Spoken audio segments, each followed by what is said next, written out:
Amis de la neige, bonsoir et retour en vidéo. Putain, est-ce que je vais réussir à décoller de là, moi? La neige vient de tomber. En 2 heures, on en a quelque chose comme 20 cm. C'est un truc de fou. Franchement, ça fait plaisir. Les autres hivers, on n'avait plus de neige. Là, ça retombe. Et voilà. Petite vidéo très rapide pour vous dire que tout va bien. Je m'amuse dans mes montagnes et comme vous le voyez, le couvre-feu, j'en ai absolument rien à foutre. D'ailleurs, je défie quiconque de venir me choper sur ces routes. Je pense qu'il s'attendrait à une surprise mémorable, surtout à rester bloqué. Mais voilà, quoi, pour vous dire qu'il faut pas rester pas enfermé chez vous, c'est de la connerie ça. Et d'où est-ce que vous avez déjà vu qu'un masque en papier, ça bloquait un virus? Allez dire ça aux Africains quand ils avaient l'Ebola et tout ça. Les mecs, vous auriez dû porter un masque en papier, ça aurait stoppé la maladie. Mais bien sûr, oui, enfin le virus. Non mais sérieux, on vous prend pour des cons, mais... C'est un nouveau virus, c'est tout. Ça complétera la grippe, l'angine, la rhinopharyngite et tout ce bordel. Et puis voilà, quoi, faut pas s'en faire plus que ça. Putain, plus je monte... Ah oui, putain, je patine, mais elle manque à trou motrice. Hein. Plus je monte et plus il y a de la neige. C'est assez ébouriffant, il y a même du brouillard maintenant. Et voilà, je vais terminer ma petite route tranquille pour vous montrer juste le temps qu'il fait ici dans les Vosges. J'ai encore 15 bornes avant d'être chez moi. Il est 23h14 exactement. Et oula, va Dieu, la belle ornière. Et je vous fais à tous des gros bisous et je vous dis à très bientôt. De toute façon, j'ai retourné déjà 2 vidéos que je mettrai sur la chaîne, vidéo récup. Et une vidéo un petit peu fourre-tout, je parle de tout et n'importe quoi. Bon, ce qui est chiant chez moi, là, je sais pas trop ce qui s'est passé, c'est que je vous en avais fait, même pendant l'été, je vous en avais fait plein. Et avant, on avait la fibre. Il y avait un débit monstrueux, même en Wi-Fi, j'avais quelque chose comme 22, 23 mégas, un truc de fou. Et puis en branché, mais ça me concerne pas, parce que moi je suis chez, c'est une box du proprio, en fait, tout le monde est dessus. T'as quelque chose comme 100, 110 mégas, un truc comme ça, quoi. Donc pas de problème. Et là, depuis un moment, que je sois en download, je dois être à un truc mais misérable, genre 1 méga, 1 méga, un truc comme ça, et encore 1 méga à la seconde, ça télécharge pas réellement 1 méga à la seconde, hein, c'est 1 méga genre toutes les 3-4 secondes, et puis en upload, là c'est dramatique, c'est pas en méga, c'est en KB, et c'est vraiment bas. Donc quand je vous fais des vidéos comme ça, le truc c'est que c'est des vidéos des fois qui durent 10-15 minutes. La dernière que j'avais fait, elle fait 29 minutes. Oula, va Dieu, un peu plus j'allais autant. 29 minutes. Et 29 minutes quand t'es en 4K, bon déjà t'oublies tout de suite l'upload. En 1080, c'est excessivement chaud aussi. Et bon, on est en 2021, tu vois, je veux pas m'amuser non plus à uploader du 720, quoi. 720, moi je sais que j'ai une télé 4K, ou que c'est que j'ai branché mon ordinateur, que je regarde toutes les vidéos YouTube. Quand je vois une vidéo en 720, honnêtement, je pleure, quoi. Le 720 sur une télé 4K, c'est l'équivalent du... c'est en dessous du 360, peut-être du 240p. Ça doit être un truc comme ça. C'est ignoble, hein. Franchement, je vous le dis, c'est ignoble. Donc non, je peux pas me permettre d'uploader des trucs comme ça. Donc j'essaie de faire propre, malheureusement j'ai pas trop le temps. En ce moment je bricole, j'ai récupéré, pour ceux que ça intéresse, 2 Velsatis. Un que j'ai refait nickel, l'autre qui était, oh là, les petits chevreuils. L'autre qui était pour pièce, un 3 litres DCI, et celui que j'ai gardé, c'est un 2 litres turbo 16 en essence, qui marche, c'est une fusée, hein, le bordel, sans déconner. Une fois que vous êtes dans les tours, c'est impressionnant. À l'accélération, ça vaut pas une 21 turbo, quand vous êtes à 1000 tours.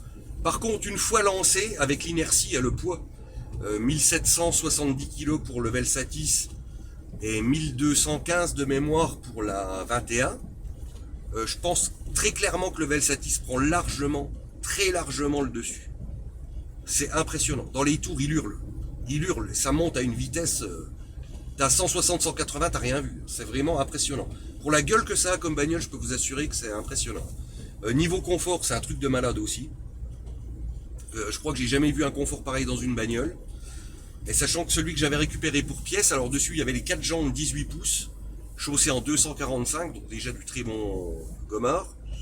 Et intérieur, c'est le Initial Paris, donc en cuir crème, parce que de base c'était un tissu en fait dans le 2 litres turbo 16. Le tissu a ses avantages, qui sont pas négligeables, mais le cuir, voilà.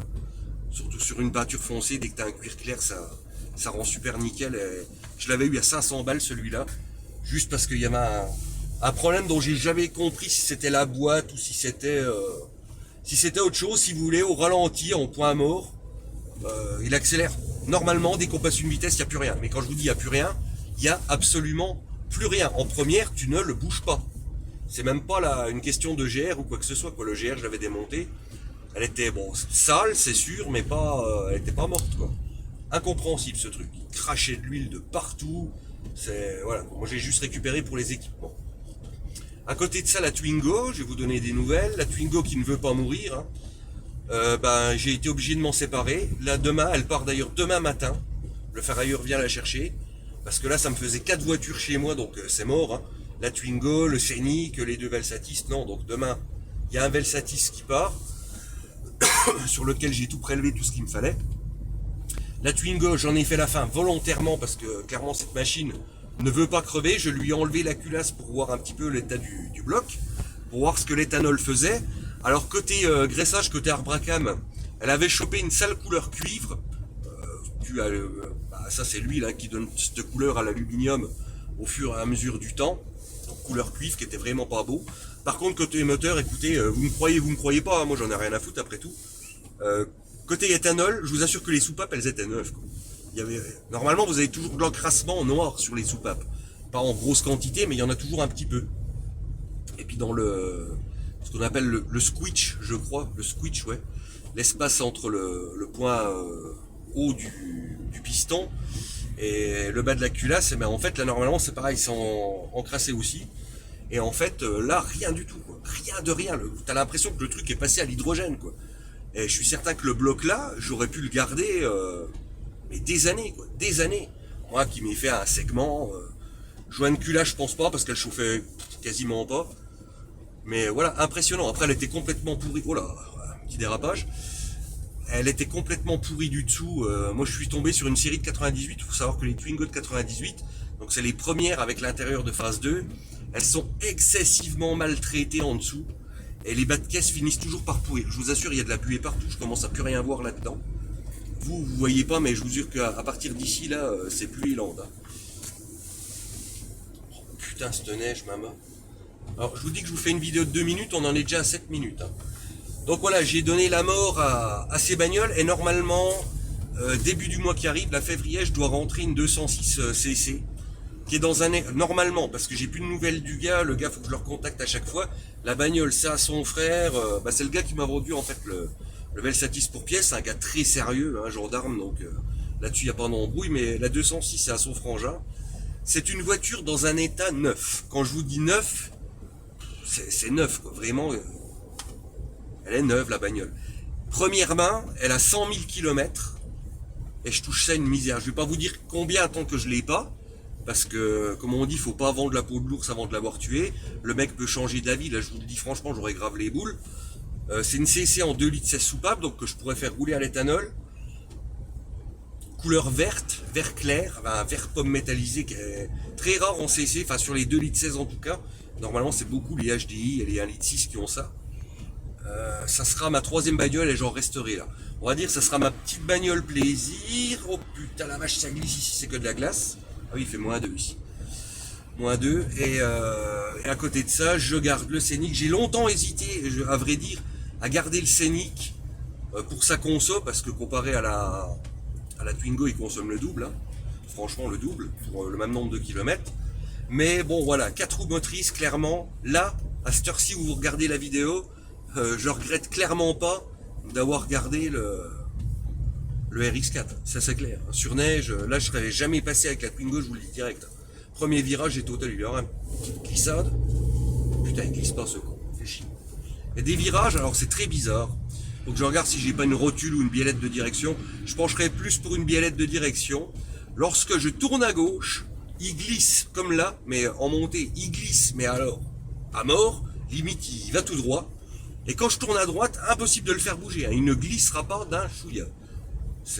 C'est bizarre que ça ne le fasse qu'à gauche. Je pense que j'ai une biellette de direction qui a un petit peu de jeu. De toute façon, j'ai du jeu déjà dans la la timonerie de direction. Donc je pense que c'est la biellette vraiment qui est foutue sur la rotule axiale et ça me donne un jeu de merde.